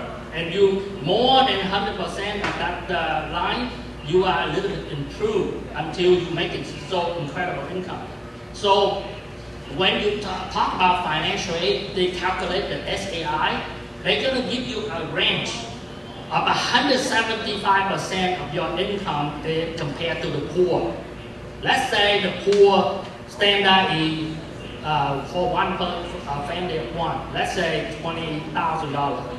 And let's say 100%, 175% is if you are in the range of $34,000, all the way to 225. So if your family fit into 175, no more than 225 of that poverty line table, you will get some financial aid. Your student, your kid will get some financial aid. So how do they come up? You have every year, that poverty line, that poverty table changing number because due to inflation. So if you poor to this year, let's say $20,000, next year it might be, say, if you are $22,000, you poor. Okay? So let's show you the table. Okay? Every year I update the table because you gotta know where you at in order, because knowing this table, when you file financial, before you file financial aid, you can improve yourself income legally so you can fall into the table. Later on, I'm going to show you a little bit why you need to prepare early. You cannot wait until you apply and they're using the tax previous year too late already, because the application filed October 1st, they October 1st of 2026, they use 2025 tax, right? It's already too late, right? So you have to know at least 1 or 2 years ahead, so you purposely and you can improve your income. And there's a lot of ways to improve. Later on, I'll show you. So let's say you look at on the left side, they say household family side. So family side of 1, if you are poor, you're making 15,960, okay? And remember, I told you financial aid, they look at that, give it to you maximum if your family on 175, all the way to 225. So let's say a family of 4, parent and 2 students, 2 kids, right? So if you are family of 4, look at this line. If your income is 57,750, you will get maximum financial aid from federal and from state. Now, a lot of people say, Sean, 57 may be very low compared by income. Maybe we are 70, 80,000. Remember, that number is on line 11. If you do tax or you look at your tax, you have income and you have all the deduction legally they allow you to have. And line 11, what they call is modified adjusted income. Modified adjusted income. So even I see family, especially if you have a self-employed, I see family making $200,000, but due to the fact because they are working as a sales business, they can deduct a lot. They can deduct a lot, and by the time they deduct, line 11 is a lot less than $57,000. I have family, now someone owner, business owner making $250,000, but by the time they work with their CPA, they work, whatever, they bring it down so much down to the point that, surprisingly, they qualify for financial aid. Even you don't qualify for maximum amount, which is they require you have at least, $57,000. But look at this line, family of 4, even you are 74,000, or less, you still have some financial aid. So for me, I see a lot of parents underestimate. And here's one of the challenges of the parent. That's why I need both parent and student sitting here to understand this. Majority of people, especially parents, come here do not have the privilege to go to school here. So normally they don't know how to fill this application. So the student come back and say, Dad, Mom, I need to fill out this application so I qualify for financial aid. And guess what the parent is going to say? Do whatever you need to do, whatever you need from us, we're going to give it to you. And you do it, you fill it out application, and parent doesn't have any idea how to fill it right or wrong. And guess what? 7 out of 10 application students did it by themselves. They're missing something, or they don't add up. Because they don't add up, financial aid ought not to give them a maximum amount. Let me give you an example. When you file financial aid nowadays, they don't manually calculate or make you prove your income. They require you, as a parent, you have to allow them to check with IRS and download your tax information automatically go to the application. Before, you can do manually, and it's hard for them to prove. Nowadays, they don't have time to do that. Do you know every year there are anywhere from 19 million to 21 million applications? The minute the purpose of financial aid is their number one priority, you find something wrong with your application so they can push it aside. Because they don't have enough to give out everyone. First come, first serve. So a lot of cho mình nghĩ đi rồi chắc mình dân nói tiếng Việt hơn. Thì anh chị ở đây thấy là khi mình điền cái application này đó, nhất là parent đó, mình không có điền có khả năng mình điền hoặc là mình chưa đi gì đi làm thì mình để cho con mình. Thành ra khi mà con mình làm nó có những cái con mình đó assume wrong hoặc là làm không cẩn thận hoặc là for some reason con mình đó nó off những cái information, nó làm cho cái application của mình đó totally không có đúng exactly. Thành ra một trong những phần mà dễ sai nhất là cái thuế. Khi mà trong cái thuế đó mà nó bắt mình phải cho nó một cái ID để import cái thuế của theo lên về đó, thì khi mà nó không có match up cái ID hoặc là something wrong thì nó không có download được cái application của iOS của mình về đó, thì nó bắt con mình phải manually điền mấy cái số đó xuống. Mà khi mà điền cái số đó xuống á là mostly là nó wrong từ đó. Là tại sao nó hỏi income cho mẹ dư bao nhiêu, thì nó đâu có biết là cái line 11 trong thuế là được từ tùm lum la rồi, thì nó để the full amount. Thành ra the full amount sẽ bị opt out liền, hoặc là không có qualify, hoặc là qualify rất ít tiền liền. Thành ra quý vị sẽ thấy đó, khi mình hiểu được cái table, remember cái table này nó sẽ thay đổi nha. Tất nhiên là mỗi một năm nó raise up cái standard, cái pool của ở nước Mỹ một chút xíu due to inflation. Thành ra không phẳng hẳn là mình income của mình last year là nó như vậy, so với cái này là nó cao đâu. Next year nó có thể nó allow mình go a little bit higher. Okay. Thì bây giờ khi mình hiểu cái table này rồi thì giờ mình go back nè. Ngoài trong cái FAFSA application á, nó tính hai chuyện này directly sẽ ảnh hưởng tới cái số tiền mình nhận financial aid. Cái number one hồi nãy mình go over rồi đó là cái income. Cái income của cha mẹ và income của con luôn. Thành ra có nhiều người make a mistake đó, để last year trước khi mà cho con mình đi, con mình nó eager nó đi ra ngoài nó đi làm. Thành ra cho nó đi làm, mà nhiều đứa khi mà nó làm nó có tiền rồi nó còn muốn làm more để nó dùng tiền nó mua iPad cho mẹ, nó không cho nó mua game nó chơi. Thành ra khi mà nó có cái income vậy á, nó sẽ làm ảnh hưởng directly, tại vì vừa income cho mẹ mà vừa income của con, hai cái nó cộng lại là nó nói gia đình này không cần chính phủ hết. Thành ra đừng có make mistake để con mình nó đi làm even summer hay là cái year nó very làm rất là nhiều giờ, nó làm nhiều giờ thì ảnh hưởng rất là nhiều. Thành ra mình phải strategically mình coi 1 năm 2 năm trước để mình làm sao cho cái income mình nó fall into. Còn number two nữa, nó looking at đó là cái tài sản của mình. Thì có những cái tài sản á, nó có quyền nó tính cái đó là tài sản của mình, và có những tài sản legally nó thấy mình có mà nó không được quyền tính cái đó là tài sản của mình. Thì bây giờ tôi chỉ cho quý vị có hai cái trường hợp mà nếu mình để tài sản của mình, một cái là nó nhìn vô là nó tính cái này là tài sản, một cái nó nhìn vô nó biết mình có cả triệu bạc trong đó, nó cũng không được quyền tính là tài sản, nó opt out. Thành ra có nhiều người nói ủa tại sao gia đình người đó là rất là nhiều tiền, có rất là nhiều tiền tôi biết, mà tại sao người đó vẫn được financial aid mà gia đình tôi không được? Là đây là một trong những cái khúc mắc này.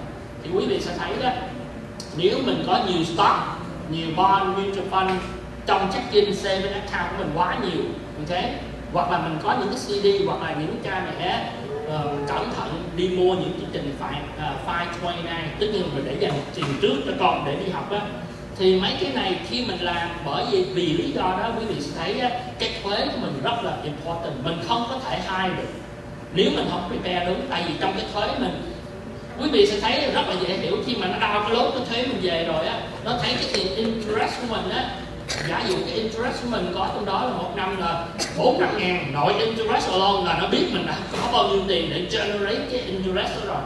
Thành ra quý vị sẽ thấy mình không thể nào mình giấu nó được legally, ok.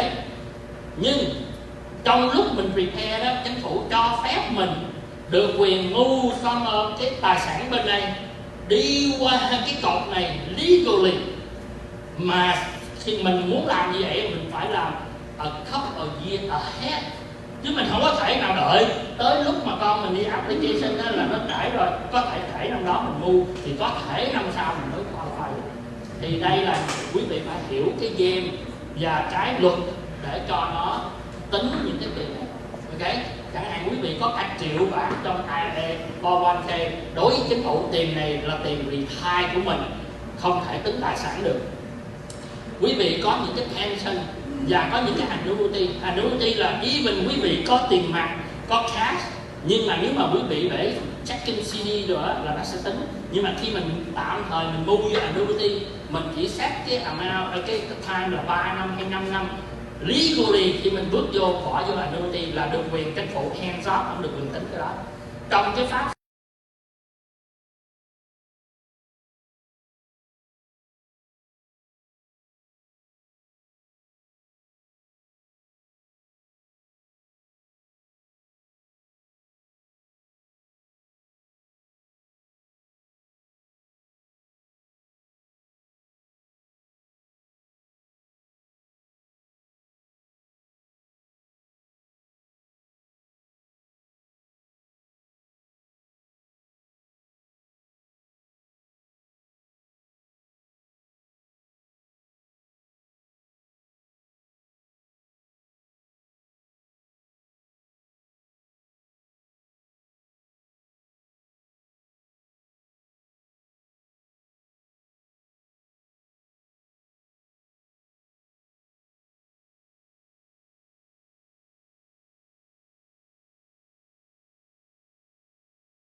có sự chuẩn bị 2 năm trước cái thuế. Tại vì á, minimum là 1 năm trước, nhưng có nhiều cái financial aid mình điền á, trong những cái tiền mà cho những cái, có những trường nó đòi hỏi con mình phải đưa cho nó 2 năm thuế để nó coi con mình á, có qualify. Có nhiều trường đại học nó đòi tới 2 năm thuế. Ok, lúc mình làm cái đơn, ok, thì quý vị sẽ thấy là nãy giờ quý vị sẽ thấy thầy Vĩ nói cái phần này, thì bây giờ mình sẽ giúp quý vị để làm sao để qualify cái financial aid, improve cái chain của mình để qualify financial aid. Thì quý vị sẽ thấy nè, khi mình điền financial aid á, mình lúc nào mỗi năm mình cũng phải điền lại mỗi năm, chứ không phải là điền một lần là qualify the next 4 years. Thành ra lỡ quý vị làm có trục trặc gì hay là không đúng mà bị không có maximum tiền của năm nay, thì quý vị còn năm thứ 2, năm thứ 3 và năm cuối cùng, năm thứ 4. Quý vị sẽ thấy đó. Thành ra quý vị phải cẩn thận á, khi mà mình điền đơn rồi á, mình còn 3 năm để chỉnh sửa cái tax strategy của mình. Thì một lát mình sẽ cắt nghĩa một chút xíu cái cách legal way mình chỉnh sửa cái income của mình một cách legally. Ok, đừng có làm illegal, nó sẽ tay ra nó còn khổ mình nữa. Thành ra đó quý vị sẽ thấy ra, thì bây giờ khi mà điền cái đơn này á, nhất là cha mẹ có con học năm đầu tiên trên đại học á, và đứa con đầu tiên học năm đại học á, nó đòi hỏi quý vị phải làm một cái ID and password với financial aid. Và cái ID đó, nó sẽ đi theo con mình sẽ điền cái phần cha mẹ là 4 năm liên tiếp. Và nếu quý vị có con thứ hai đó thì cũng xem ID and password đó, nó sẽ dùng cho con thứ hai về phương diện cha mẹ. Mỗi đứa học sinh vậy nó có phải cái ID của student riêng, nhưng mà cha mẹ nó cũng phải có một cái student ID, có parent ID riêng. Mà nếu mà cha mẹ có 2-3 đứa họ sẽ học đại học á, thì cái username and password đó sẽ xài throughout tất cả những đứa con mình.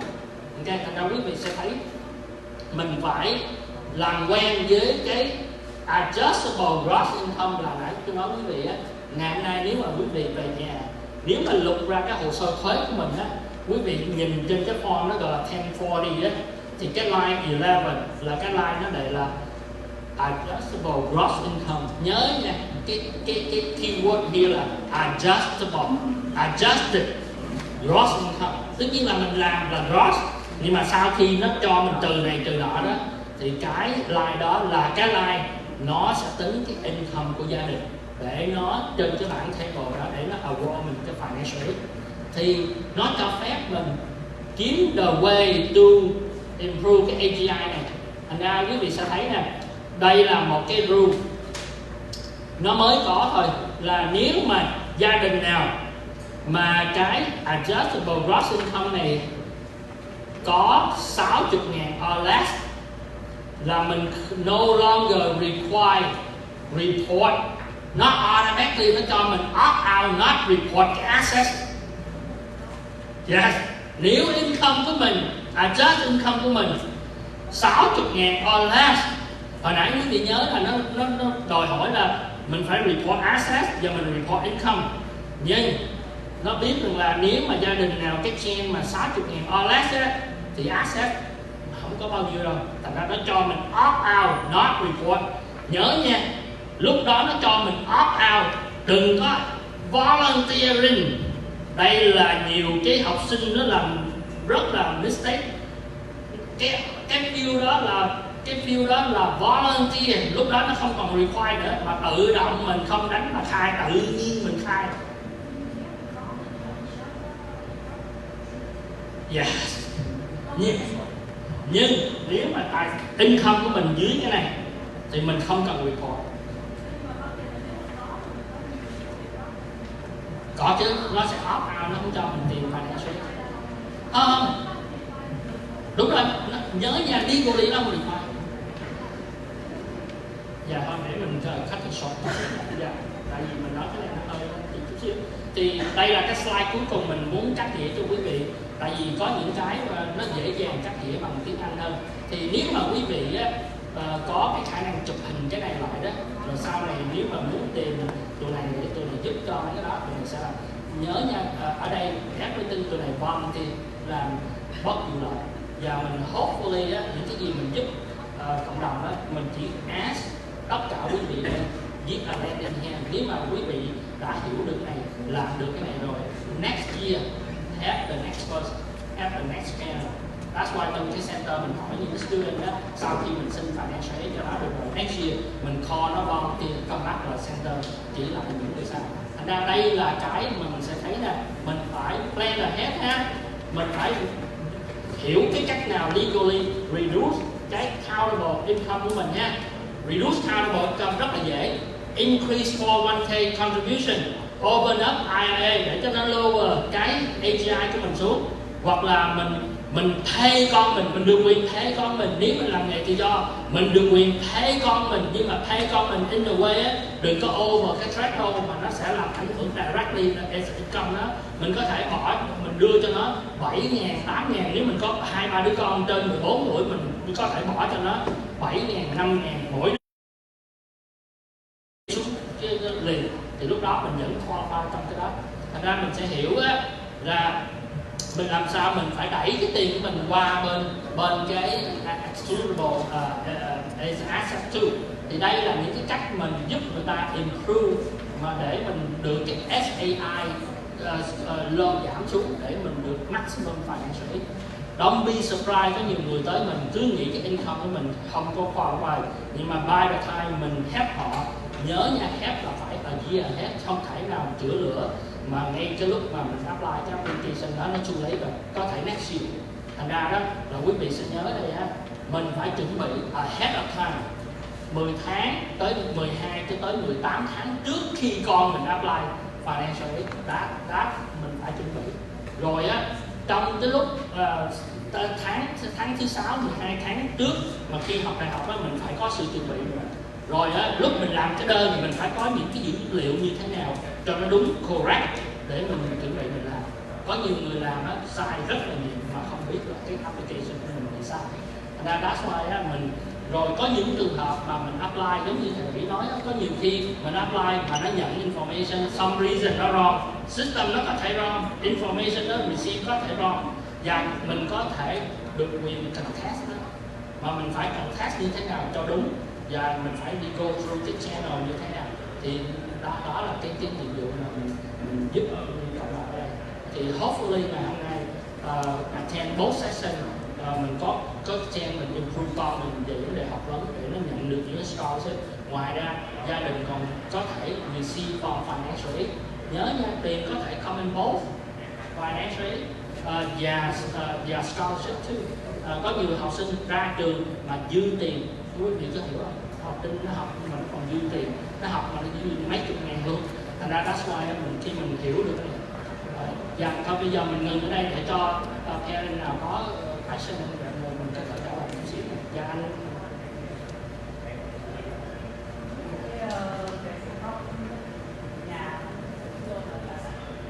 Good question. Cái nhà đầu tiên nó không tính nha, nhưng mà cái nhà thứ hai nó có quyền tính. Nhưng quý vị mặc dầu có cái nhà thứ hai mà chưa chắc là cái nhà đó quý vị own it outright. Tại nhiều nhà mình còn đang finance, thành ra nó depend on cái equity trong đó. Hoặc là nhiều nhà vẫn là mình đang cho mướn nhưng mà mình on the loss, mình còn khai loss. Đó, tại vì cái income mình take in đó sau khi chi phí ra còn in the loss hơn. Thì cái đó, bởi vì đó là một trong những cái mà mình có thể chỉ quý vị để mình làm một cách đúng luật pháp đàng hoàng, chứ mình không có thể nào làm sai mà mình không hiểu tại sao. Yeah.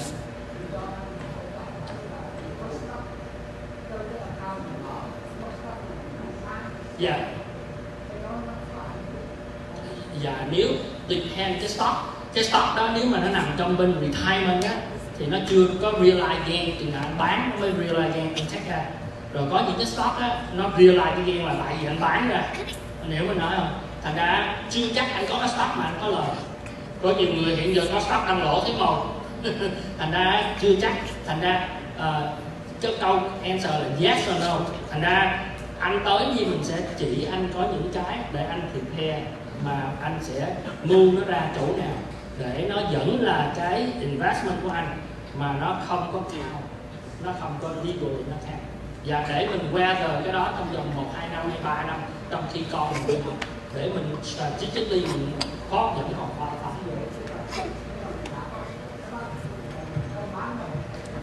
vẫn là tài sản không? Vẫn là tài sản. Yeah. Nhưng mà depend on cách anh khai thì nói. Yeah. Rồi có câu hỏi. Dạ, thường thường á thì thật sự mình rất là cảm ơn thầy Vĩ mở ra những cái session này. Thì tụi này cái nghề chính của tụi này làm về financial. Tụi này nhưng mà ngoài cái này á, tụi này help out cộng đồng á là volunteer. Thì thường đó cái office mình á là mình chỉ concentrate lúc mà tụi nó điền cái đơn phát ra.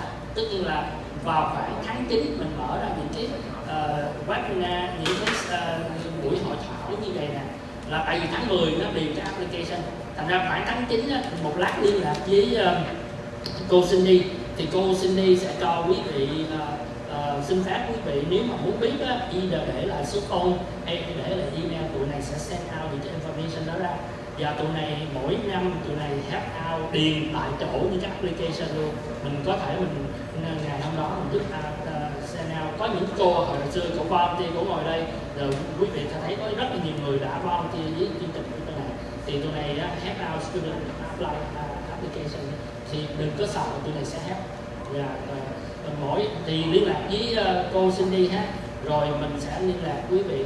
Thì thật sự đó mình muốn làm cái ví dụ con mình năm nay lớp 11 á thì mình cần ngồi nghe cái này rồi, tại vì mình phải cần cái thuế của 2026.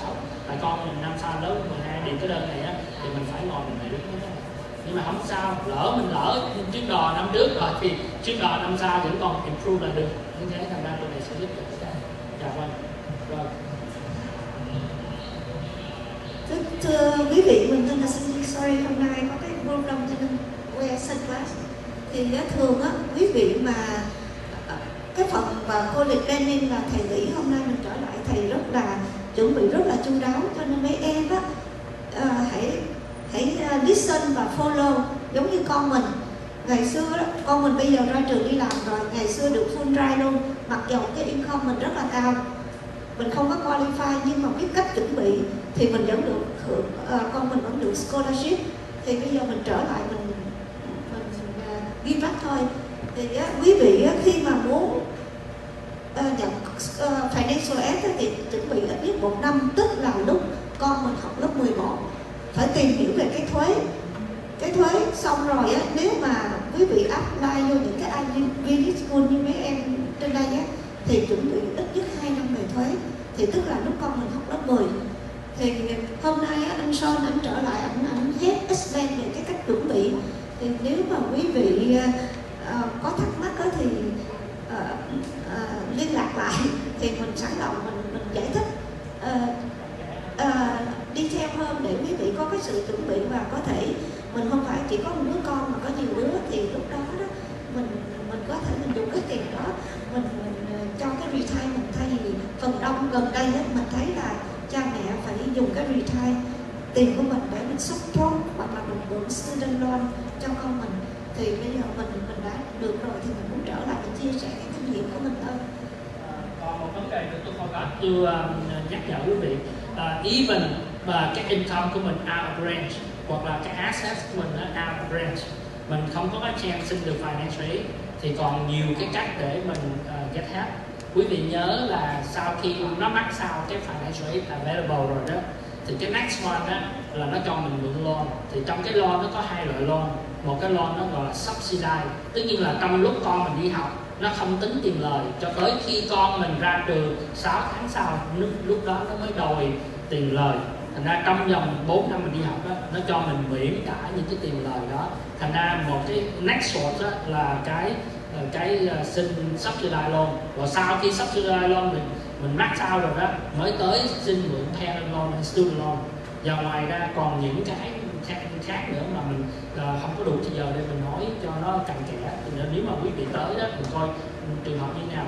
Last but not least, even mình max out everything rồi mình không có qualify gì hết, income quá cao rồi, quý vị sẽ thấy đó, nếu mình hiểu cái tax strategy của mình á, mình chỉ cần improve cái tax strategy của mình á, mình sẽ 5.000. Có nhiều người overlook, không làm việc, không hiểu cái tax strategy, tự làm thuế một mình, không nhờ người khác ép, không nhờ CPA, không nhờ tax preparer, tự nhiên mình làm, mình không có, mình được trên nguyên tắc là mình nếu mình làm đúng á, mình được giảm 5-6 ngàn thuế. Có nhiều gia đình tới á, mình hét á, income of say cả 10 ngàn income of tax để mà họ trả too much tax. Mà tới khi mình giúp họ nói chuyện với CPA làm những thế xe cả 10 ngàn luôn, mà 10 ngàn đó coi như mình được financial aid rồi còn gì nữa. Tất nhiên là mình không có móc tiền túi ra, mà tiền đó nó coming from saving tax đó, là mình cũng có qualify cho con mình đi học rồi. Thành ra combine mấy thứ financial aid, tax strategy để mình giảm thuế á, nó có thể dư tiền cho mình học. Nó help a lot to handle. Mình thấy cộng đồng mình nó nhiều khi overlook nó đó. Và unfortunately cha mẹ làm gì cực khổ quá rồi con cái nó làm cái đơn nó sai, nó không tìm hiểu mấy đó. Thành ra mình that's why mình rất là thích thầy Vĩ đã giúp đỡ mình làm chuyện academic, nhưng mà right now every year mình keep continue come back remind community của mình đó nên hiểu biết cái đó để giúp mình xem cảm ơn thầy Vĩ. Cảm ơn thầy thì cũng nhắc sơ trường có rất là nhiều cái chương trình mùa hè cho các học sinh, những cái học sinh high school đó mà tới với cái Trời ơi, đó, SAT, bây giờ ở bên môn sao mà tôi biết có thể bây giờ nó chương trình college plan, nó học rồi bây giờ trường sẽ hướng dẫn cái essay của năm em có những bài essay. Nhưng mà những em là high school mà tới với chương trình hè mà muốn xin internship của các bệnh viện thì nhà trường sẽ hỗ trợ cho các học sinh để mà xin internship luôn.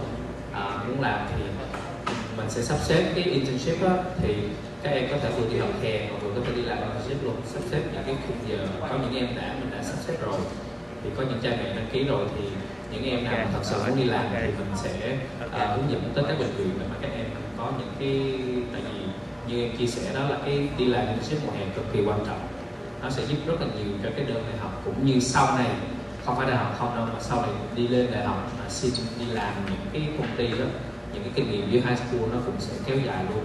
Cho nên cha mẹ nào mà thật sự muốn những cái lớp của VN Academy có mùa hè có những lớp về công nghệ, mà những em nào mà muốn có cơ hội để làm internship, để làm research với những giáo sư, nhà trường cũng sẽ tạo cơ hội trong những tháng 7 để mình xin những cái suất internship đó cho các em.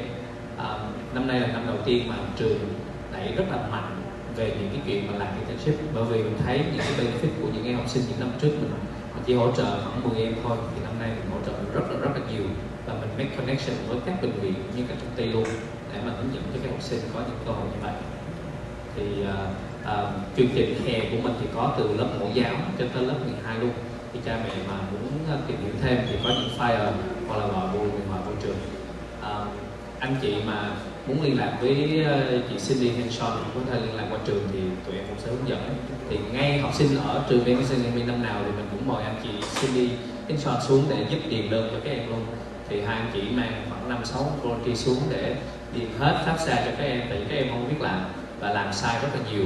Thì nhà trường thì thường cũng làm những cái việc đó để mà các em xin được tiền nhiều nhất có thể. Một cái mà em muốn lưu ý là pháp xa đó, qualify pháp xa 7.000 một năm, nhưng mà sau đó có những học bổng phải được cái pháp xa đó thì mới qualify cho học bổng. Nhất là những trường UT Austin hay là Texas A&M đó, không qualify pháp xa thì nó không cho học bổng. Cho nên thì những cái đó khá là quan trọng. Các em phải điền cho đúng và đúng thời điểm, và sau đó các trường đại học nó có những học bổng chỉ dành cho học sinh qualify cho pháp xa thôi. Okay. Thì mình sẽ kết thúc buổi hội thảo ngày hôm nay. Nếu như mà cha mẹ còn câu hỏi gì muốn tham khảo thêm thì cứ điện thoại vô trường và lấy hẹn với mình để mình ngồi xuống nói về cái plan con em mình sau này, hoặc trả lời tất cả câu hỏi của phụ huynh. Xin cảm ơn tất cả những phụ huynh.